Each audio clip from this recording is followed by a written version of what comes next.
자, 클래스 1 항부정 맥락부터 이제 하나씩 차분히 공부를 해보겠습니다. 자, 클래스 1이니까 일단 나트륨 채널을 떠올리셔야 되고요. 나트륨 채널 억제. 자, 나트륨에 그 유입되는 세포 밖에서 안으로 드는 유입 속도가 줄어들면 어디가 변할까요? 주로 여러분들 피크에서 봤던 이 영상 제로 페이스 업스트로크가 잘 안 올라가겠죠? 그쵸? 그럼 이게 어떻게 될까요? 클래스 1 항부정 맥락을 쓰면 이것이 잘 안 올라가고 이렇게 기울기가 얕아지거나 아니면 올라가는 최고 피크가 낮아지겠죠. 그쵸? 이러한 형태들이 만들어질 겁니다.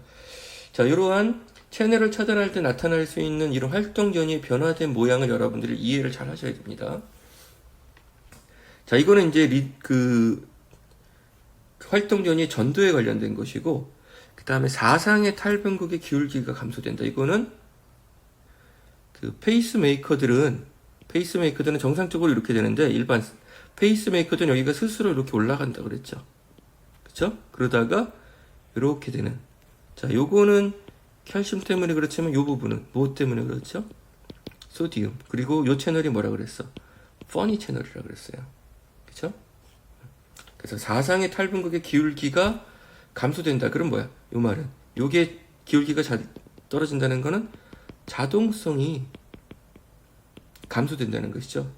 자, 여기서 활동 전의 영상의 상승 속도가 감소된다는 건 뭐야? 이거는 전도가 감소된다.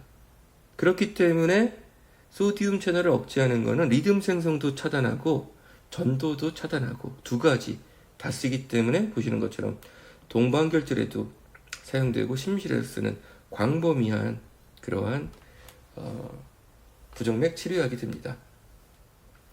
자, 그 중에 클래스 1 중에 모든 것이 다 되는 것이 아니라 클래스 1을 또 A, B, C로 나눴을 때 그 중에 클래스 1B에 대해서만 유스 디펜던스라는 것이 있습니다. 이 말은 여기서 유스를 여러분 뭐라고 생각하시면 이걸 탈분극이라고 생각하셔야 돼요. 탈분극. 그러니까 탈분극이 빈번하게 일어나는 그런 그 소디움 채널을 더 효과적으로 억제한다는 뜻입니다. 심장이 잘 뛰지 않는 부분, 그런 조직은 억제를 잘 하지 않고 과도하게 활성화되거나 과도하게 탈분극되는 그러한 부분에서 이 약물에 의한 차단 효과가 증가한다. 따라서 정상 조직에는 별로 효과가 없다. 이러한 특징을 우리가 단순하게 use dependence라고 얘기를 합니다. 그럼 use independent라고 하면 뭐라고 할까요? 정상적인 그런 조직, 탈분극되는 조직이 아니라 정상 조직에서도 이런 차단 효과가 많이 나타날 때는 우리가 use independent라고 얘기를 하죠. 자, 그런 것들이고요. 자, 그럼 이런 약들이 있는데, 자, 이런 약들의 부작용이 부정맥을 유발합니다. 거의 모든 항부정 맥락에 공통적으로 나옵니다. 자, 그리고 이러한 클래스 1은 다시 세부적으로 1A, B, C로 나눌 수 있고, 자, 이것을 나누는 기준은 활동 전후의 지속 시간에 대해 따라서. 그래서 1A는 이렇게 보시면 활동 전이를 증가시킵니다. 이렇게 증가시킨다는 건 어떤 의미가 있냐면 이게 증가되려면 어떻게 될까요? 추가적인 칼륨 채널 억제 효과가 있는 거예요. 그쵸? 그리고 자, 1B는 오히려 요것이 활동 전후의 지속 시간이 이렇게 오히려 줄어들어요. 이렇게 줄어들어. 1B는. 자, 요 부분이 이제 증가되는 걸 우리가 설명할 수 있어. 왜? 칼륨 채널을 억제하는 효과가 있기 때문에. 근데 줄어드는 거는 이렇게 줄어든다.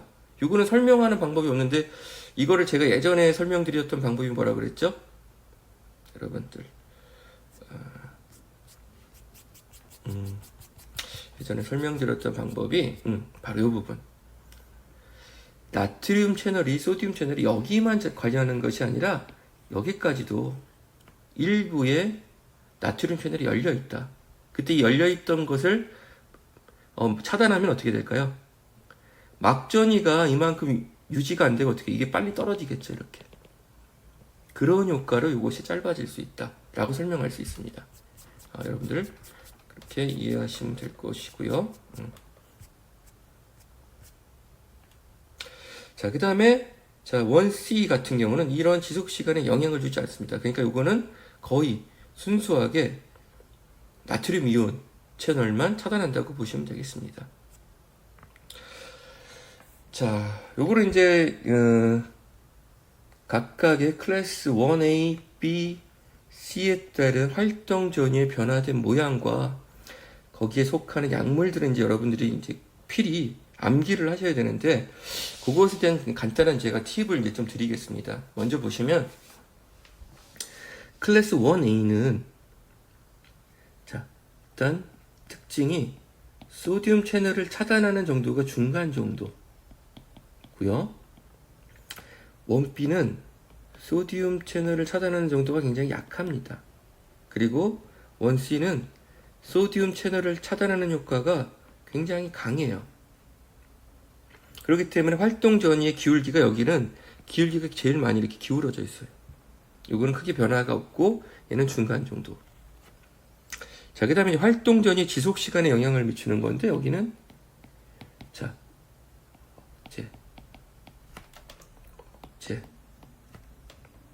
억제. 자, 추가적으로 칼륨 채널 차단하는 효과가 있습니다.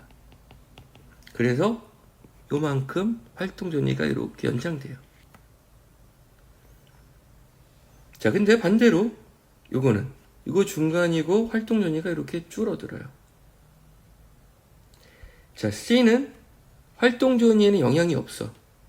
단순히 이것만 심하게 억제하는 겁니다. 이러한 형태, 이런 특징적인 형태를 여러분들이 그리실 수 있어야 돼요. 자, 그 다음에 여기에 속하는 약물들을 외우는 방법은 이거는 뭐 제가 그냥 여러분들한테 소개를 해드리는 것이지 이것을 대해서 권장하지 않습니다. 이건 여러분들이 각자의 어떤 방법, 팁에 의해서 기억하시면 되는 것이고요. 나는 뭐 굳이 이걸 이렇게 안 외워도 저절로 외워진다 하시는 분들은 뭐 상관이 없습니다. 자, 그럴 때 먼저 뭐 한 가지 뭐 팁을 말씀드리면, 저만의 팁을 알려드리면, 클래스 1A 같은 경우는 여기에 해당되는 약물들이 다이소피라마이드, 퀴니딘, 프로케나마이드, 자, 이렇게 되어 있습니다. 여러분들이 약물학을 배우면서 많은 이제 약물들이 등장할 때 외우는 방법이 일단 객관식 시험이 많기도 하고, 그래서 첫 알파벳을 따서 외우는 방법들을 많이 쓰죠.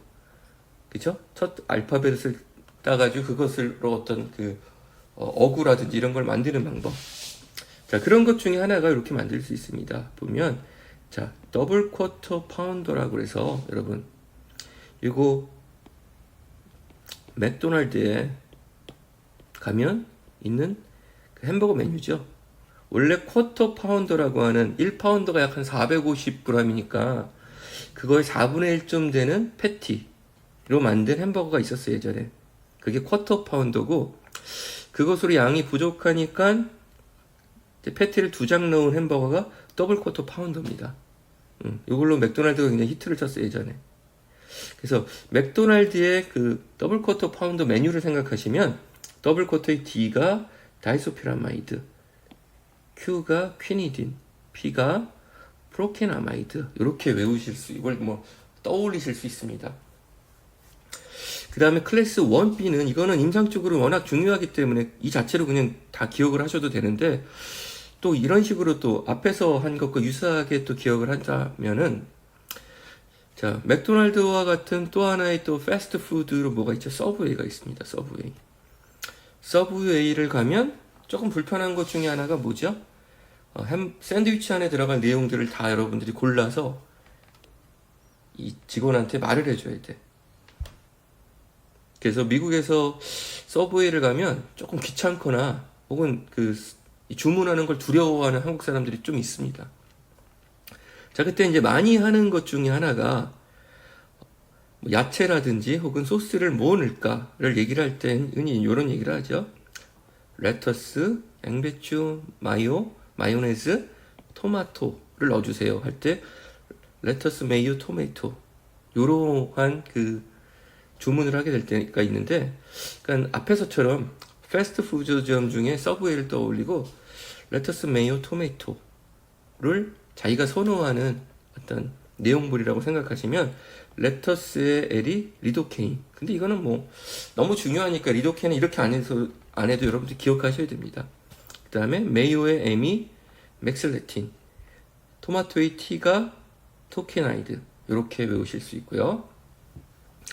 그 다음에 이제 1C로 가면, 자, 요거는 패스트푸드는 아닌데, 자, 미국에서 여러분들 혹시 여행할 기회가 있으면 미국에 이제 조식 파는, 아침 파는 그런 식당들, 다이닝들을 이렇게 가보면 아침 메뉴로 투에그라는 그런 메뉴가 있습니다. 그래서 달걀을 위주로 해서 주변에 이제 뭐 베이컨이라든지 햄이라든지 아니면 웨지, 감자 같은 것들 넣어주는데, 투에그라 그래서 이 계란을 어떻게 요리를 할지를 각자 이렇게 개인의 취향대로 이제 주문하는 것들이 있어요. 그런 메뉴가 투에그 메뉴입니다.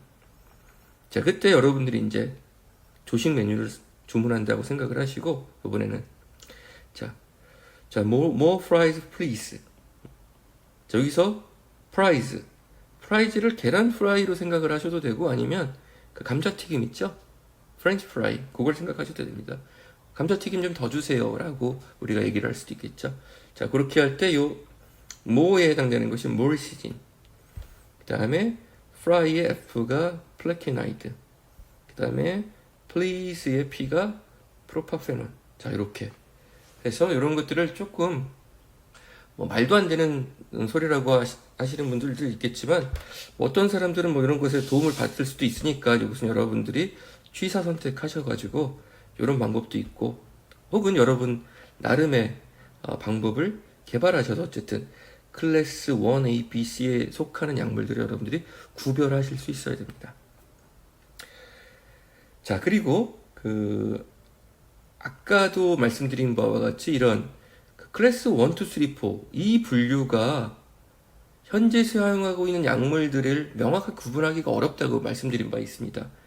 자, 특히 이 부분에서도 특정 약물들은 어떠한 책에서는 1C로 묶기도 하고, 어떠한 책에서는 뭐 1A나 1B로 묶기도 하고, 자, 이러한 그런 좀 이중적인 모호성이 있을 수도 있습니다.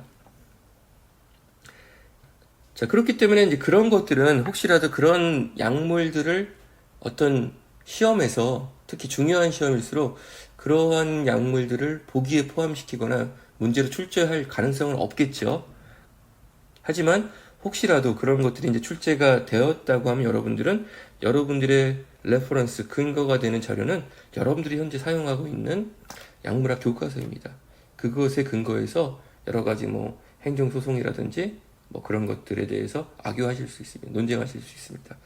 그 정도 알아두시고, 그래서 행여 여러분들이 뭐 공부를 좀 심화 학습을 하시는 분 중에 다른 책에서는 이 분류가 다르게 되어 있는데요, 이런 질문이 있을 수 있는데 거기에 대한 답을 제가 드렸다고 생각을 합니다. 자, 클래스 1A 항부정 맥락 이제 보겠습니다. 채널을 차단하는 정도가 중간이고 추가적인 포타슘 채널을 차단한다. 그럼 이 효과 때문에 여러분들은 원래의 그 활동 전이가 이렇게 됐을 때 1A에 의해서 활동 전이가 어떻게 변할지를 이제 추론하실 수 있습니다. 여기 살짝 이렇게 되고 활동 전이가 이렇게 증가된다. 증가된다. 라고 만드실 수 있어야 되고요. 자, 여기에 해당되는 약물들이 퀴니딘, 프로케나마이드, 다이소피라마이드라고 있습니다. 자, 근데 아까도 말씀드렸지만 여기에 해당되는 약물들은 과거에 심실성 혹은 상심실성 구분하지 않고 광범위하게 사용이 되었었는데, 과거에는, 현재에서는 임상적으로 자주 사용되지 않습니다. 그리고 이런 약들을 찾아보면 국내에 생산되지 않는 약들도 있어요. 그런 정도로 임상적인 중요도는 많이 떨어지고, 오히려 임상적인 중요도는 여러분들이 다음에 배울 1B가 굉장히 중요하다라고 기억하시면 되겠습니다. 자, 어쨌든 뭐 분류가 되어 있으니까 공부를 하겠습니다. 일단 퀴니딘 광범위한 항부정맥 약이고요. 근데 부작용이 있기 때문에 사용 빈도는 점점 감소된다. 어떠한 부작용이냐면 퀴니딘이 미주신경을 차단합니다. 미주신경. 미주신경이 심장을 천천히 뛰게 하는 건데 그걸 차단하니까 어떻게 될까요? 오히려 빈맥처럼 방실결제를 통한 전도 속도가 증가해서 오히려 빈맥과 같은 부정맥이 나타날 수 있어요.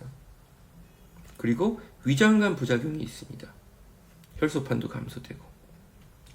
자, 또 하나는 아까 말씀을 드린 것처럼 자, 칼륨 채널을 차단하는 것 때문에 이렇게 자, 불응기가 연장이 되지 요만큼.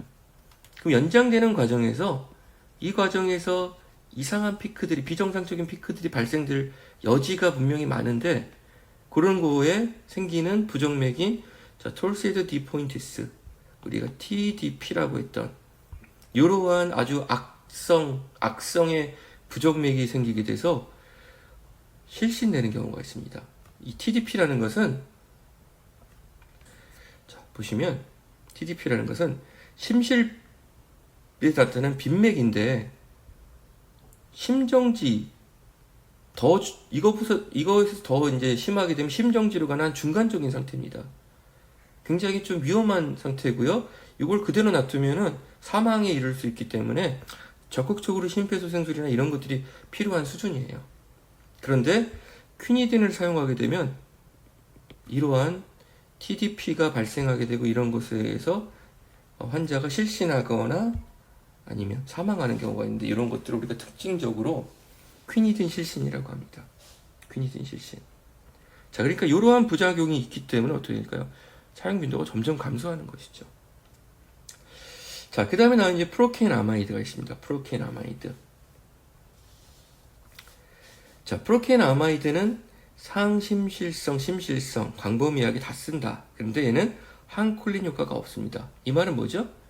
빈맥 부작용이 없다는 뜻이죠. 그리고 프로케인 아마이드의 대사체인 N아세틸, 아세틸화된 그 대사체가 클래스 3 이펙트를 갖는다. 무슨 말이에요? 이거 억제한다는 뜻이죠.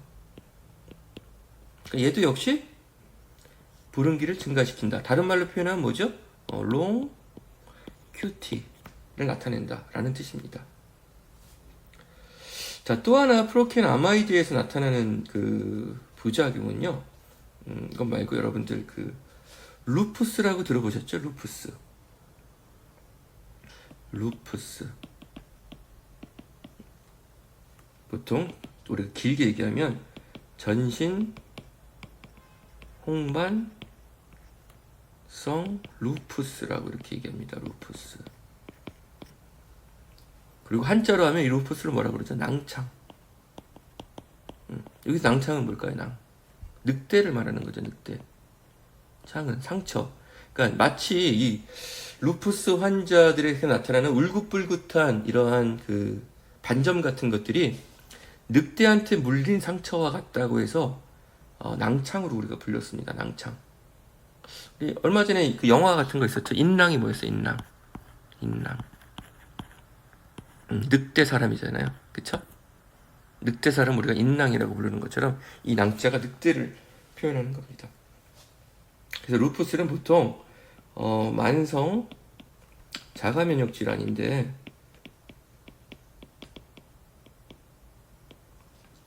전신에서 전신성 염증 반응이 과도하게 나타나는 것이죠.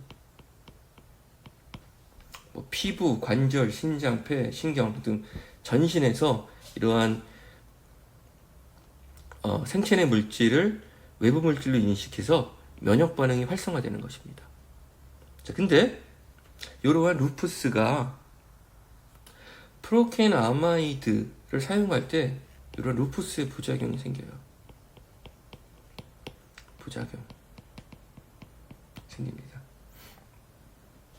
또 하나 프로케인 아마이드는 중추적인 부작용으로 보시면 자, 중추적인 부작용으로 우울증이나 환각, 정신병 같은 이러한 부작용이 생기기도 합니다.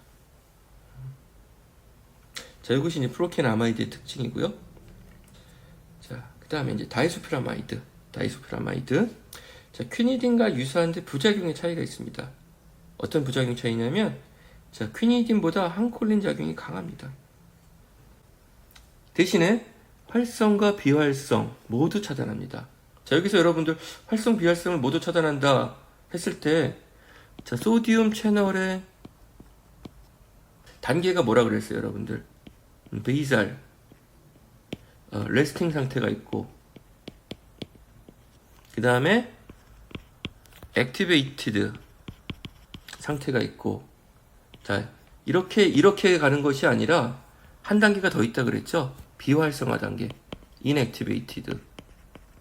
이 세 단계를 이렇게 가고, 여기서 이렇게 다시 재활성화되는 단계가 있다 그랬죠?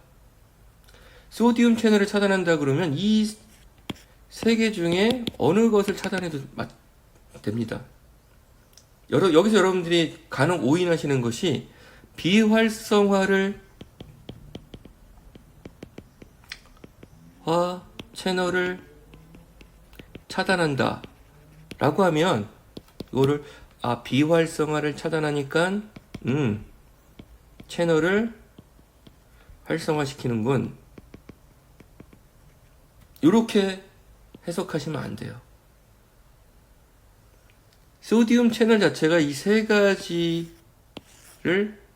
이렇게 빠르게 왔다 갔다 하기 때문에 이 셋 중에 어느 것이라도 차단하면 정상적인 채널이 열릴 수가 없습니다. 액티베이트 상태를 차단해도 마찬가지고, 인액티베이트 상태, 비활성화 상태도 이것을 그대로 놔둬야 다시 활성화시킬 수 있는 레스팅 상태로 돌아갑니다. 근데 이 부분을 억제를 하면 이렇게 재활성화되는 수가 없기 때문에 이 채널이 기능을 못합니다. 비활성화 채널을 차단하는 건 역시 뭐야? 채널 차단이에요. 어떤 연유로?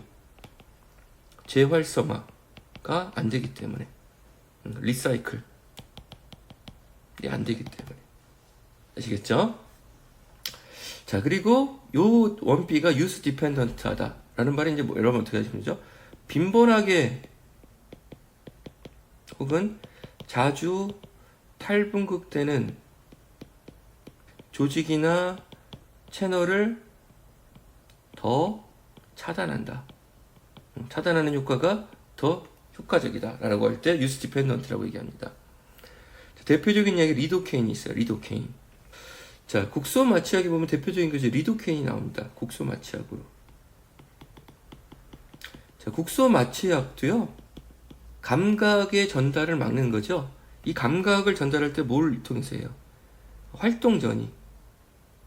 탈분극을 통해서 감각이 전달되는데, 신경에서. 그건 역시 소디움 채널이라는 것이 주요한 기능입니다. 그래서 국소 마취약과 동일한 기전이에요, 이거는. 대표적으로 리도케인이 있고요. 리도케인은 그래서 심실성, 특히 심실성 부정맥의 주사제로 씁니다. 주사제. 리도케인은 여러분들이 기억해 둘 게 뭐가 있냐면, 리도케인은 자, 많이 나오는 약물이니까 리도케인. 자, 기전적으로는 소디움 채널 차단하는 것이고요. 자, 이거를 뭐 이렇게 분자를 통해서 얘기를 할 수도 있고, 이걸 다른 말로 표현하면 뭐라고 표현하죠? 동일한 말인데, 이거를 안정화 약물이라고 얘기를 합니다. 왜 그러냐면 이걸 차단하면 뭘 차단하는 거야? 탈분극 차단하니까. 탈분극 차단하면 막의 활동 전이가 안 생기죠. 그것을 우리는 막 안정화 약물이라고 얘기를 하고요. 자, 이런 기전에 의해서 국소 마취약과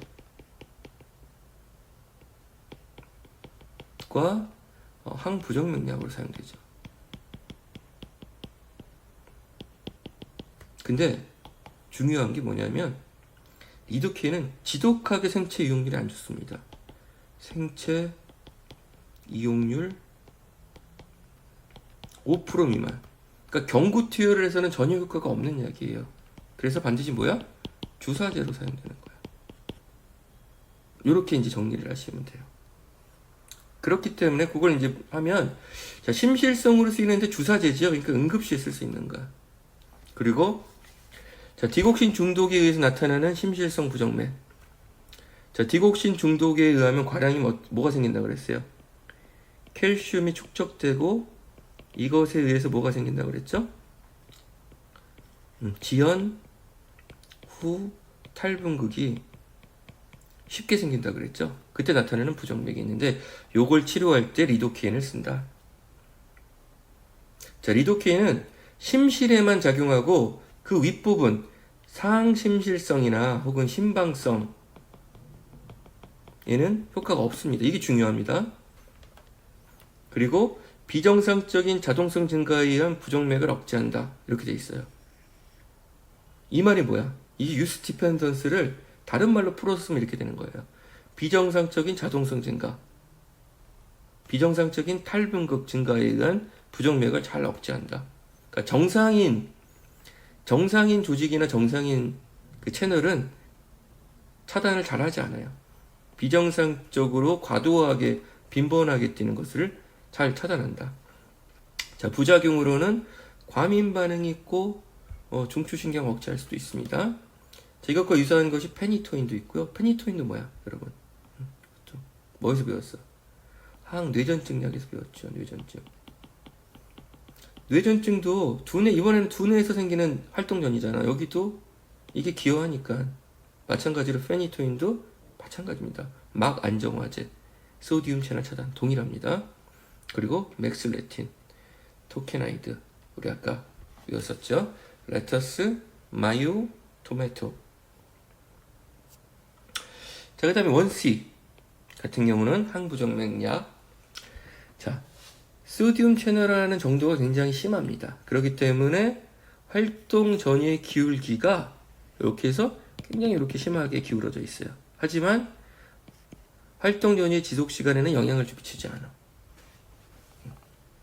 자, 거기에 해당되는 것이 플래케나이드, 프로파페논, 모리시즌인데 아까 말씀드린 것처럼 특정한 책에서는 모리시즌 클래스 1A로도 분류를 합니다.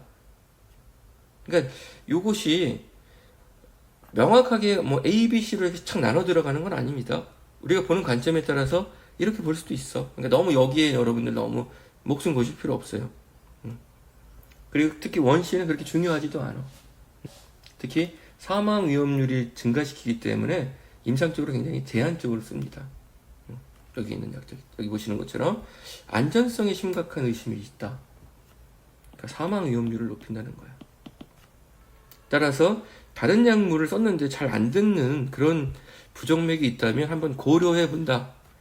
불응하는 부정맥이 있으면 그 사람한테 쓰는 게 아니라 이거 한번 써볼까? 하는 정도. 자, 부작용으로 아까 봤던 것처럼 심근수축력을 저하해서 심부전을 악화시키는 부작용이 있어요. 자, 프로파페놀도 비슷하고요. 모리시진 같은 경우도 이제 지속전 심실빈맥증에 사용된다. 하지만 이것도 이미 시장에서 퇴출된 약입니다. 그 정도로 여러분들 보시면 되고요. 자, 플래케나이드의 이제 부작용 중에 심근수축 저하한다는 뜻이 뭐냐면 정상적인 심박수를 억제하는 것도 있고, 그러니까 이거는 뭐야? 아까 원비는 임상적으로 중요하다 그랬죠. 얘는 뭐죠? 정상적인 건 잘 억제하지 않고 비정상적으로 뛰는 걸 효과적으로 억제하죠. 그러니까 임상적으로 유행하는 거. 근데 얘는 정상적인 심박수도 억제해. 그래서 지나치게 심근을 억제합니다. 그리고 생명을 위협하는 심실빈맥이 오히려 또 생겨. 그래서 급사의 위험이 증가하는 이러한 문제점들이 있습니다. 자, 다음에 프로파페논 같은 경우는 자, 베타 차단하는 효과도 있고 칼슘 통로 차단하는 효과도 있고 해서 심부정맥을 오히려 악화하고 부정맥을 악화하고 또 약물이 어떤 맛이 금속성 맛이 있다고 그래. 이 어떤 맛인지 모르겠어. 오색약수 이런 그런 미네랄 맛이 나나? 뭐 그런 것이고, 자, 그것에 기인해서 그런지 변비를 시키는 부작용이 있다고 합니다. 자, 모리시진 아까 말씀드렸고요. 이 정도에서 원시 해서 클래스 1 나트륨 통로 차단하는 항부정맥약에 대해서 이제 공부를 하였습니다. 자, 그 다음으로는요, 클래스 2는 우리가 흔히 얘기했던 베타 차단약입니다. 자, 베타 차단약은 심장의 흥분, 심장의 박통, 수축력을 억제하는 약물을 우리가 배웠죠. 특히 박동수는 뭐와 관련된 거예요? 동반결절을 해서 리듬을 생성하는 것. 그쵸? 그리고 그 다음에 생긴 리듬이 방실로 전달되고 그 다음에 최종적으로 심실까지 가서 수축하는 뭐 이런 것들인데 주로 베타 차단약 심장을 이렇게 보면 방실결절 이 윗부분에 보다 더 생기는 부정맥을 차단하는 그런 약물입니다. 보시는 것처럼 교감신경 흥분에 의한 심방성 부정맥이 주로 사용됩니다. 그리고 심근경색 후 디기탈리스에 의해서 나타나는 부정맥에도 사용될 수 있고, 하지만 심근 질환 환자한테는 사용되면 안 됩니다. 왜 그렇죠? 베타 차단약이 수축력을 떨어뜨리니까 심근 질환 환자한테는 더욱더 악화시키겠죠. 자, 해당되는 약물은 기존에 우리가 다 배웠던 약물입니다. 프로프라놀롤, 메토프롤롤, 에스몰롤 이런 것들이 있고요. 특히 에스몰롤은 단시간형이고 따라서 수술실에 발생하는 급성 부정맥을 조절할 때 아주 빠르게 사용되는 그런 약물로 기억하시면 되겠습니다. 자, 그 다음 클래스 3 같은 경우는 칼륨 채널을 차단한다. 칼륨 채널을 차단하면 보시는 것처럼 자, 여기 과분극되는 부분에 기여하는 것이 칼륨 채널인데 이것을 못 내려가게 하니까 이렇게 활동 전이가 더 연장된다. 자, 이걸 다른 말로 하면 활동 전이 지속 시간이 연장되고, 다른 말로 하면 QT 간격이 연장된다. 또 다른 말로 하면 불응기가 연장된다. 그래서 이 기전에 의해서 항부정맥 효과를 나타낸다. 근데 불응기 연장되는 걸 조금 더 세심하게 들어가면 어떻게 된다? 유효 불응기와 상대적 불응기도 함께 증가되기 때문에 이 부분에서 뭐가 생긴다? 톨세이드 디포인티스 같은 악성 부정맥이 생길 가능성이 있다를 함께 기억하셔야 됩니다. 자, 클래스 3에 우리가 분류하는 것은 아미오다론, 소탈롤이 있는데, 아미오다론은 사실상 뭐에 들어간다고요? 1, 2, 3, 4 다 걸린다 그랬죠? 하지만 우리가 한 가지를 꼽는다 그러면 클래스 3로 꼽는다. 자, 아미오다론은 1, 2, 3가 다 걸리기 때문에 강력한 그 항부정맥 효과가 있습니다. 그리고 부정맥의 발생 부분도 심실성, 심방성 가리지 않고 다 치료가 됩니다. 하지만 아미오다론에는 구조적으로 우리 갑상선 호르몬인 티록신과 비슷합니다.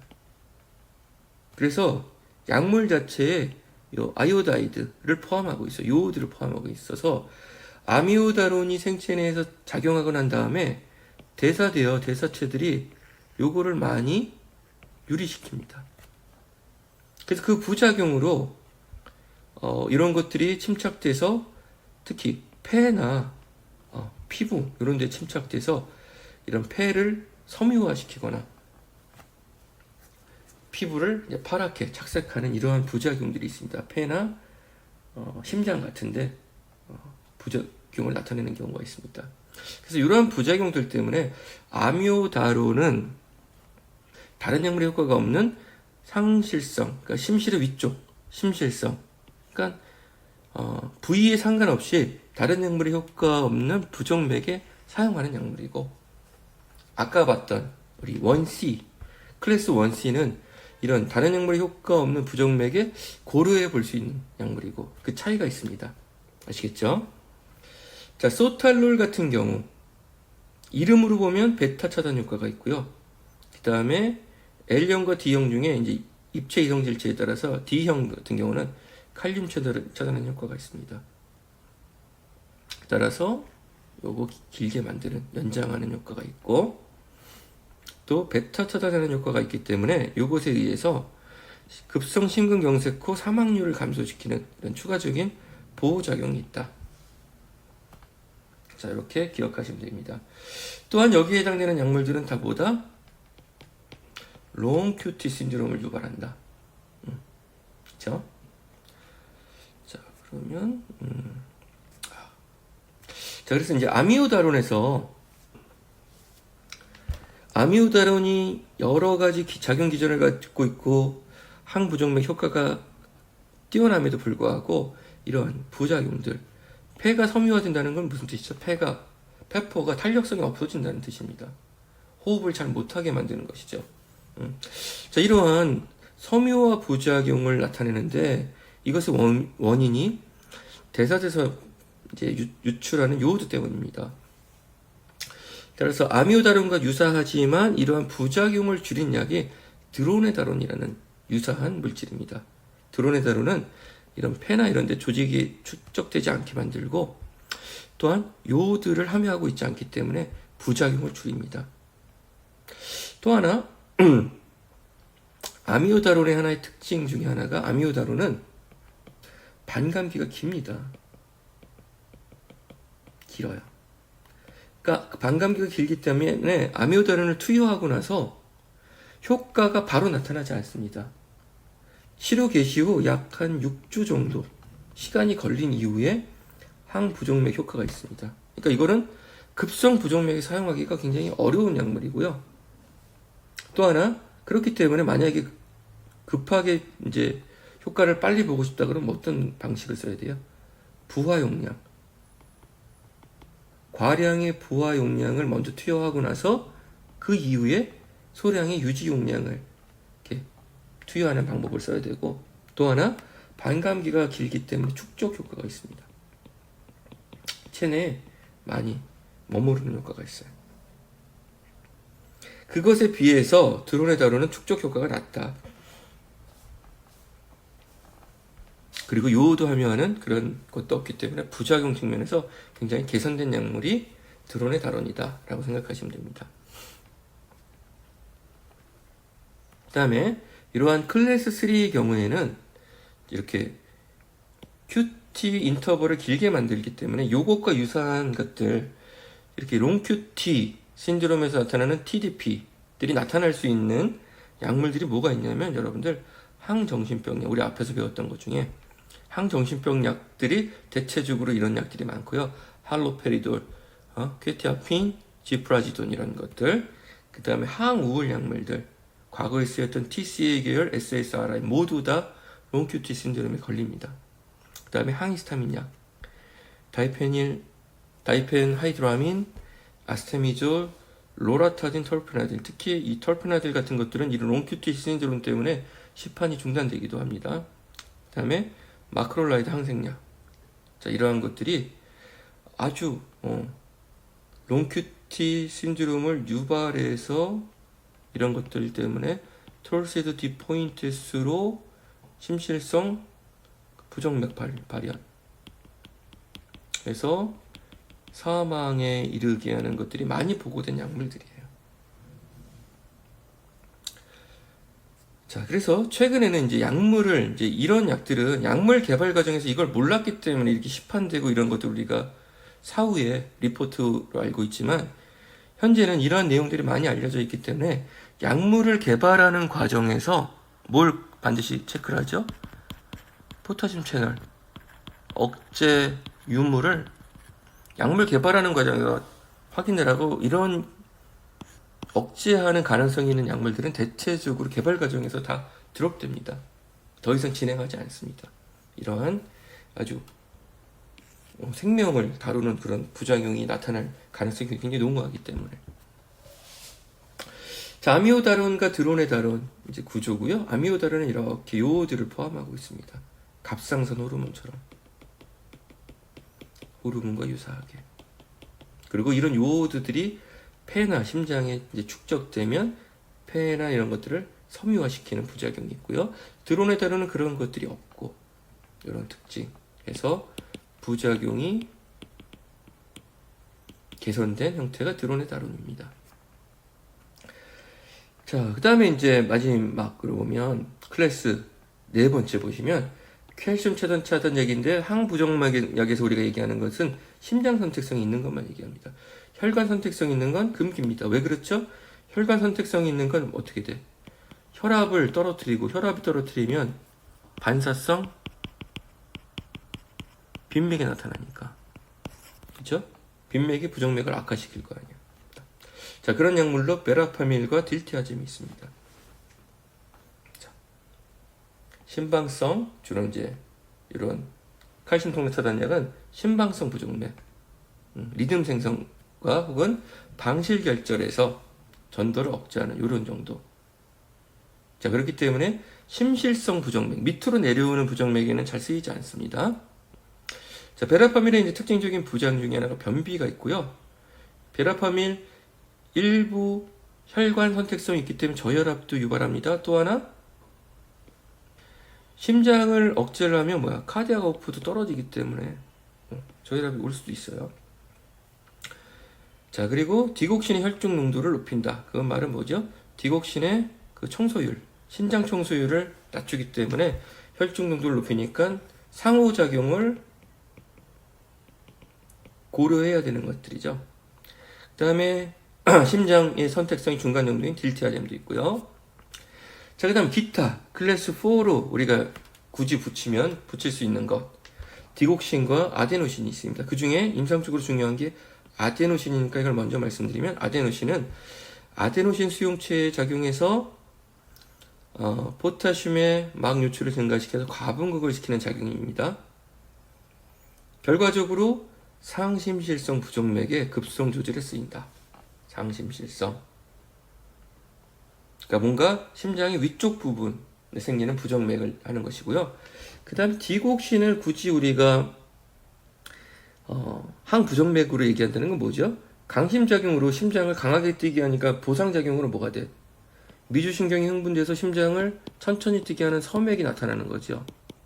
이걸 우리는 이제 대부분의 부정맥이 빈맥으로 오니까 천천히 뛰는 작용에 의해서 항부정맥약으로 생각해 볼 수 있다 정도인데, 디곡신 자체가 어떻게 되죠? 디곡신이 과량이 되면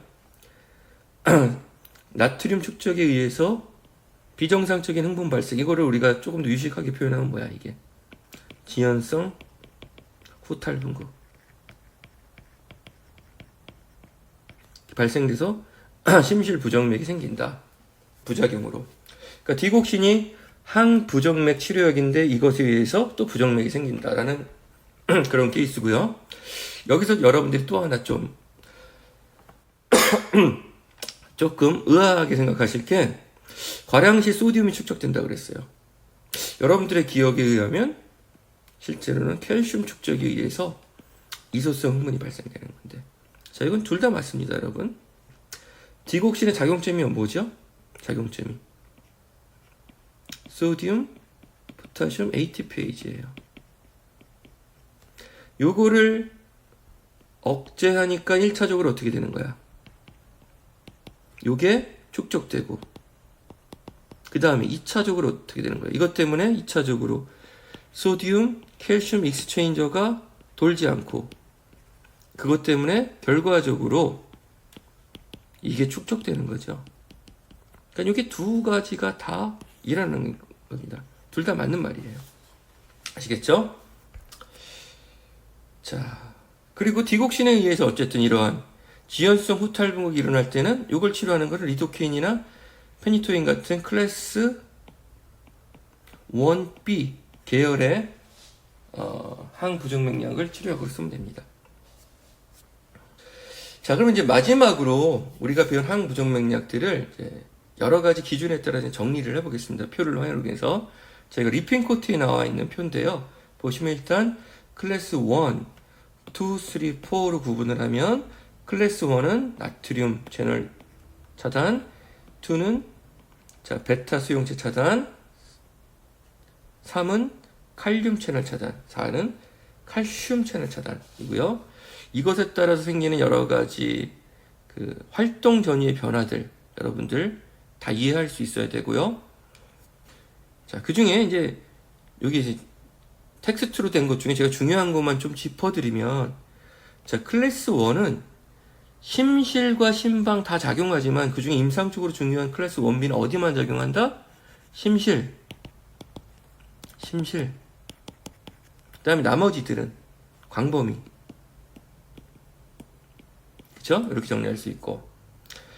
그 다음에 베타 차단과 칼슘 차단은 어디야? 조금 더 위쪽. 이거는 상심실 혹은 심방 되고, 그 다음에 칼륨 채널 차단은 요거는 전도에 관련된 거니까 심실. 이렇게 구분을 할 수 있겠죠.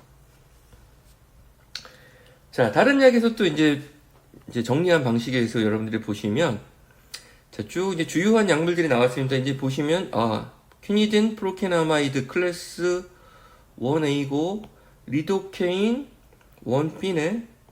C는 아예 위험하니까 여긴 언급도 안 됐네요. 프라놀롤, 베타 차단약이니까 2, 페니토인 1B. 자, 이 정도로 여러분 기억하셔야 되고요. 자, 보시면 일단 프로프라놀롤 보시면 이거는 뭐예요? 베타 차단약이니까 뭘 낮춰주는 거죠? 자동성. 그쵸? 스스로 뛰는 걸 낮춰준다.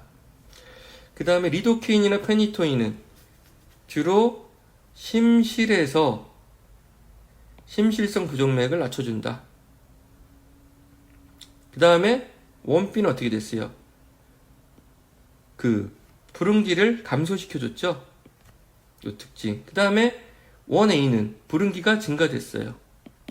이런 것들 여러분들 잘 기억하셔야 되고, 그 다음에 1A 같으면 광범위니까 아트리움, 심실, 심방과 심실 다 작용한다. 그 정도 보시면 되겠습니다. 자, 그 다음에 이제 항부정맥약 임상적인 응용은, 자, 우리가 이제 주로 얘기하는 것들이, 약물들이, 자, 심방에 생긴 부정맥에 사용되느냐, 심실에 생긴 부정맥에 사용되느냐, 아니면 중간에 걸쳐져 있는 상실성 부정맥에 작용하느냐. 이제 임상적인 적용증입니다. 중요한 것부터 보면 쉬운 것. 심실에 작용하는 것은 리도케인. 그 다음에 아미오다로는 다. 그쵸? 그 다음에 베라파밀 같은 칼슘 채널 차단은 주로 위쪽. 근데 상실성까지도 가능하고, 그 다음에 아데노신도 상실성부터 위쪽. 이렇게. 그 다음에 베타 차단약도 주로 위쪽. 이렇게 구분을 하시면 됩니다. 자, 마지막으로 이제 있는 것들인데요. 이것도 여러분들 한번 그런 식으로 접근을 하시면 됩니다. 심방에서 생기는 부정맥, 그 다음에 상심실성, 심방, 그 다음에 심실 부정맥. 이렇게 구분하시면, 심실에는 주로 리도케인, 위쪽은 주로 아데노신. 아데노신이 여기는 표시가 안 되어 있네요. 그리고 심방 쪽은 베타 차단약, 칼슘 차단약, 아미오다료는 다. 그쵸? 그 다음에 상심실성에는 아데노신 있네요. 이렇게 구분을 하시면 되겠습니다. 자, 그래서 오늘 수업 여기까지 마치고요. 그래서 여러분들 이제 항부정맥 치료약까지 공부를 하셨고요. 예, 이상으로 수업을 마치겠습니다.